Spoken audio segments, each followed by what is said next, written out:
மக்களே, இன்று நாம் திருக்குறள் 95ஆம் குறளை பார்க்கிறோம்.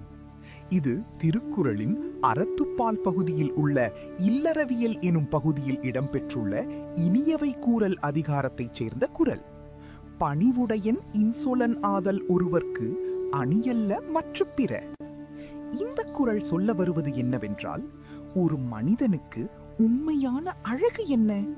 அது அவன் அணியும் ஆடை அல்ல, அவன் அணியும் நகை அல்ல, அவன் வைத்திருக்கும் பணம் அல்ல.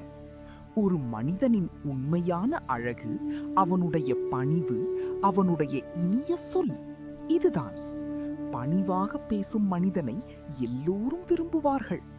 இனிமையாக பேசும் மனிதனை எல்லோரும் மதிப்பார்கள். பெரிய பதவியில் இருந்தாலும் பணிவாக இருந்தால் அவன் உயர்ந்தவன். எளிய மனிதனாக இருந்தாலும் இனிமையாக பேசினால் அவன் மனதில் உயர்ந்தவன். நாம் பிறரிடம் பேசும்போது பணிவாக பேச வேண்டும், இனிமையாக பேச வேண்டும்.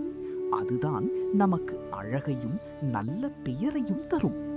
இந்த குறள் பணிவும் இனிய சொல்லும் ஒரு மனிதனின் பெரிய ஆபரணம் என்பதை அழகாகச் சொல்லுகிறது. பணிவுடையன் இன்சொலன் ஆதல் ஒருவர்க்கு அணியல்ல மற்ற பிற. அடுத்த குறளில் மீண்டும் சந்திப்போம்.